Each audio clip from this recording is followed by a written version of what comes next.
নমস্কার বন্ধুরা, আমি সঙ্গীতা রাজে আমি এসে গেছি আর একটি ভৌতিক কাহিনী নিয়ে, যা শুনে আপনার গায়েও কাঁটা দিয়ে উঠবে।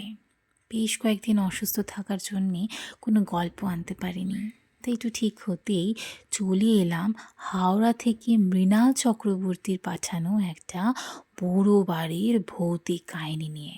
তিনি ঠিক যেমনভাবে লিখে পাঠিয়েছে শোনালাম, আমি ঠিক তেমন আশা করছি তোমাদের ভালো লাগবে।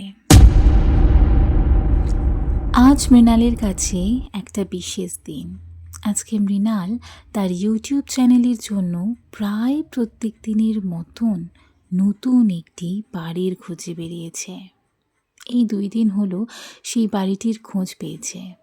আসলে এখানে বলে রাখা দরকার, মৃণাল একজন ইউটিউবার এবং তার চ্যানেলের কন্টেন্ট হলো যে সে বিভিন্ন সুন্দর সুন্দর বাড়ি ঘোরে এবং দর্শকদের সেই বাড়িগুলো কতটা সুন্দর এবং সেই বাড়ির মানুষগুলোর সাথে সবাইকে আলাপ করায়।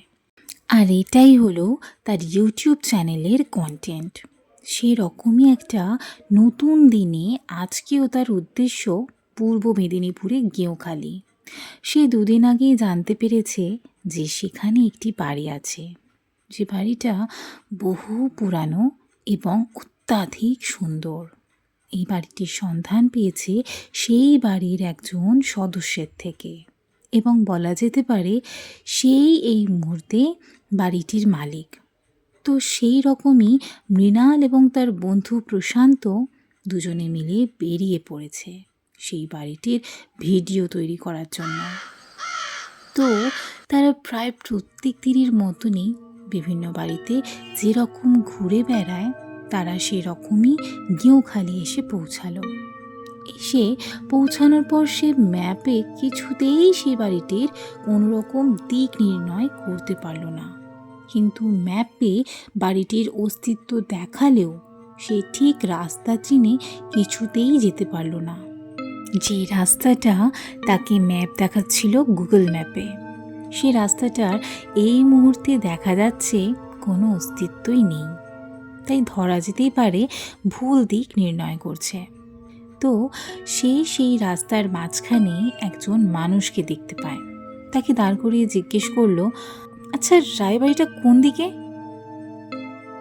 তখন সে মানুষটি তাকে জিজ্ঞেস করলো, কেন, রায়বাড়িতে আপনার কি দরকার? তখন সে আনন্দের সাথে কিছুটা উত্তেজিত হয়ে বলল যে আমি বাড়িটি খুঁজছি, কারণ বাড়িটিতে আমাদের একটু শুটিং আছে। তখন সেই অপর দিকের মানুষটি তাকে বলল, রায়বাড়িতে শুটিং? তা ওই বাড়িটা আবার কে ভাড়া দিচ্ছে? এরকম তো কিছু হচ্ছে বলে তো আমার জানা নেই। মৃণাল তখন তাকে বলল, হতে পারে আপনি জানেন না, তবে আমরা ওই বাড়িটিই খুঁজছিলাম। তখন সে মানুষটি তাকে একটি রাস্তা দেখিয়ে দেন। সেই রকমই তার বাইকটি নিয়ে পেছনে প্রশান্তকে নিয়ে মৃণাল ওই বাড়িটির উদ্দেশ্যে যায় এবং সে বাড়িতে যাওয়ার পরেই সে তো দেখে হতবাক হয়ে যায়। এত সুন্দর বড় বাড়ি এবং পুরো রাজপ্রাসাদের মতন বাড়ি এই রকম একটা গ্রামে থাকতে পারে বলে সে কখনোই বিশ্বাস করতে পারে না। স্বভাবতই কিছুক্ষণ দাঁড়িয়ে সে বাড়িটাকে দেখার পর বাড়িটির গেটে থাকা কলিং বেলটি বাজায় এবং তার ঠিক কিছুক্ষণের মধ্যেই একজন সুন্দর সুশ্রী পোশাক পরা ভদ্রলোক তার সামনে এসে দাঁড়ায় এবং তিনি তাদের চিনতে পেরে তাদেরকে ঘরের ভিতরে ডেকে নেয় এবং তিনি তার পরিচয় দেন। ওনার নাম শ্রী অমিয় রায়। মৃণাল আর প্রশান্ত দেরি না করেই শুটিংয়ের জন্য ওনাকে প্রস্তুত হতে বলে এবং স্বভাবতই উনি প্রস্তুত হয়ে যান। তিনি তার বাড়ির প্রত্যেকটি মেম্বারের সাথে প্রথমে আলাপ করান। ওনারা এই মুহূর্তে 4 জন মেম্বার এই এত বড় একটা প্রাসাদে থাকেন। ওনার স্ত্রী এবং এক ছেলে ও এক মেয়েকে নিয়ে উনি এই বাড়িতে বসবাস করছেন দীর্ঘ 62 বছর। উনি মৃণালকে এবং প্রশান্তকে বলেন যে বাড়িটা ওনার পৈতৃক বাড়ি এবং এই বাড়িটি তৈরি হয়েছিল আজ থেকে প্রায় 179 বছর আগে। মৃণাল এবং প্রশান্ত কিছুটা অবাক হয়। এখানে বলে রাখা ভালো, প্রশান্ত হলো মৃণালের বন্ধু। তাদের দুজনেরই এই চ্যানেলটি। প্রশান্ত এখানে ক্যামেরাম্যানের ভূমিকা পালন করে এবং হোস্ট হিসেবে বা পরিচালক হিসেবে এখানে মৃণাল তার বক্তব্য ক্যামেরার সামনে রাখে। তো স্বভাবতই মৃণাল কিছুটা হতবাক হয়ে প্রশান্তের দিকে কিছুক্ষণ তাকিয়ে দাঁড়িয়ে থাকে এবং প্রশান্ত তার দিকে তাকায়, কারণ তাদের এই কৌতূহলের আসল জায়গাটা হলো বাড়িটিকে দেখে কখনোই 179 বছরের মনে হচ্ছে না। দেখে মনে হচ্ছে বাড়িটি যেন এই 1 থেকে 2 বছরের মধ্যে তৈরি হয়েছে। চারপাশে আসবাবপত্র এবং বাড়ির নির্মাণ দেখে তারা এটা বিশ্বাসই করতে পারে না, কারণ বাড়ির যা গঠন তাতে মনে হচ্ছে এটা কখনোই 179 বছরের ধারণ হতে পারে না, কারণ তখনকার বাড়ি দেখতে সম্পূর্ণ আলাদা ধরনের। কিন্তু এই বাড়িটি একটু আধুনিক ধরনের, যেহেতু বাড়ির মালিক দাবি করছেন যে এটা 179 বছরের, তাই তারা তাদের কৌতূহল সরিয়ে রেখেই ভিডিওটি আবার চালু করে। বাড়ির মালিক রায়বাবু তাদেরকে ঘুরে ঘুরে তার পুরো বাড়িটি দেখাচ্ছিলেন এবং উপরতলা ও তার সমস্ত আসবাবপত্র বাড়ির গঠন ঘর এবং ঘরের দেওয়ালে লাগানো বিভিন্ন ধরনের সব দামি চিত্র দেখাতে থাকে। এমন সময় মৃণালের চোখ পড়ে একটি ঘরের দিকে, যে ঘরটি সে দেখে তার নিজের চোখে বাকি বাড়ির সাথে একদমই মেলাতে পারছে না, কারণ সেই বাড়িটির দরজা একদমই পুরানো এবং সেই ঘরের দেওয়ালগুলো কীরকম পোড়া মাটি, কালো কালো দাগ এবং তার দরজায় তালা দেওয়া। পুরানো একটি তালা, যেন মনে হয় ওটা 30 বছরেও কখনো খোলা হয়েছে বলে। তখন সে জিজ্ঞেস করে যে ওই ঘরটির কোনো বৈশিষ্ট্য আছে কিনা। তখন রায়বাবু তাদের বলেন যে না, এই ঘরটির কোনো বিশেষ বৈশিষ্ট্য নেই, তবে আমার কোনো কারণে মনে হয়েছে যে ওই ঘরটি মেরামত করানোর কোনো দরকার নেই। তার কারণ যদি বলি, এই ঘরটি ছিল একসময় স্টোর রুম আমাদের বাড়ির, তাই সেভাবে এই ঘরটাকে আমি গুরুত্ব দিইনি। মৃণাল এবং প্রশান্ত তাদের ভিডিওটি শেষ করে এবং তারা তাদের কাজ থেকে বিদায় নিয়ে ফিরে আসে। তো যেরকম একজন ইউটিউবারের কাজ শুধু ভিডিও করা নয়, সেই ভিডিওটিকে মানুষের কাছে সুন্দরভাবে পরিবেশন করতে গেলে তার আগে লাগে এডিটিং বা কাটছাঁট। তো সেরকমই এডিটিংয়ের বা কাটছাঁটের কাজটি করে মৃণালের বন্ধু প্রশান্ত। তো সে তার ঘরে বসে একদিন এই ভিডিওটিরই কাটছাঁটের ব্যবস্থা করছিল। এমন সময় তার চোখে একটা অবাক দৃশ্য পড়ে। সে দেখে তার ক্যামেরার সামনে যে ভিডিওটি উঠেছে সেই ভিডিওটিতে শুধু মৃণালকেই দেখা যাচ্ছে এবং তার পাশে চলা রায়বাবু তাকে এবং তার পরিবারের কাউকেই ঠিক মতন দেখা যাচ্ছে না। এবং সেই বাড়ির যখন চালচিত্র এবং বাড়ির গঠনকে দেখালো, তখন দেখছে যে বাড়িটা তারা যেভাবে স্বচক্ষে দেখেছিল সেই রকম নয়। পুরনো বাড়ি একটি জরাজীর্ণ অবস্থায়, গাছপালা বন জঙ্গলে ভর্তি হয়ে গেছে। এমনকি তারা এমন একটা জায়গায় এসে পৌঁছায় এই ভিডিওর মাধ্যমে সে দেখতে পায়। একটা ভাঙা ছাদে তারা দুজনেই প্রশান্ত ক্যামেরা ধরে এবং ক্যামেরার সামনে মৃণাল দাঁড়িয়ে আছে একেবারে ছাদের ভাঙা কার্নিশের সামনে।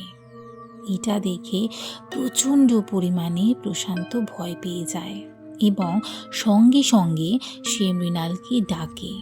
মৃণালও প্রশান্ত যেটা দেখেছিল সেটাই দেখতে পায়।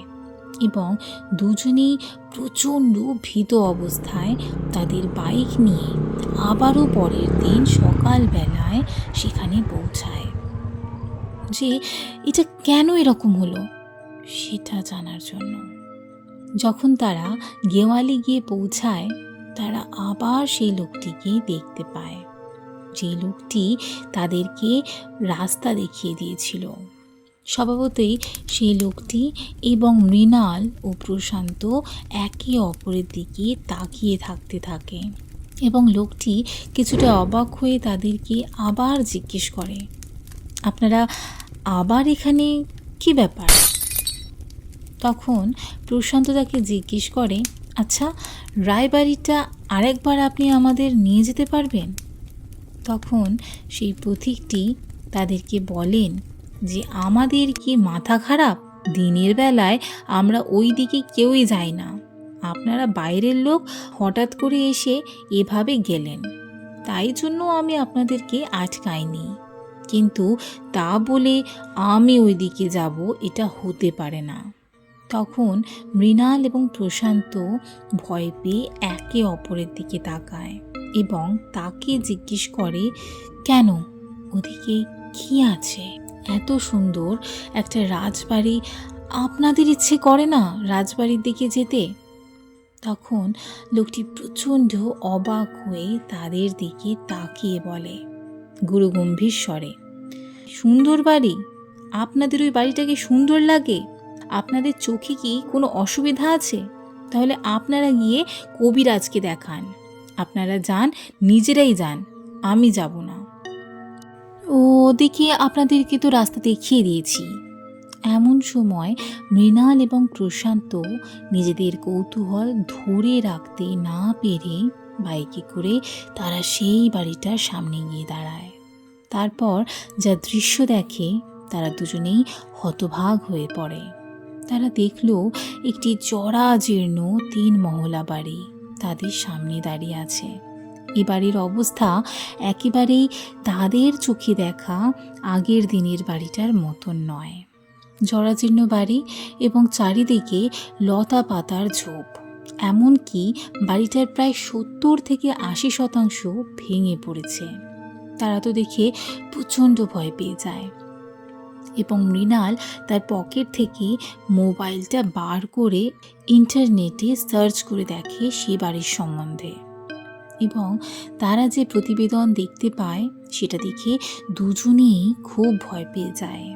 সেখানে লেখা আছে, আজ থেকে প্রায় 100 বছর আগে গেঁওখালির জমিদার বাড়িতে একটা ভয়াবহ দুর্ঘটনা ঘটে এবং সেই ঘটনার পর এই বাড়িটিকে পরিত্যক্ত ঘোষণা করা হয়। এই বাড়িটির চারপাশে কেউই এই গ্রামের লোক যেতে সাহস পায় না। এই বাড়িতে একজন রাজা ছিলেন এবং সেই রাজা এতটাই অত্যাচারী ছিলেন যে তিনি তার স্ত্রী এবং এক ছেলের সাথে এক মেয়েকে একটা ঘরে বদ্ধ করে পুড়িয়ে জ্যান্ত মেরে ফেলেন এবং এই ঘটনার জন্যই তাকে সেই আগুনে ফেলে দেয়।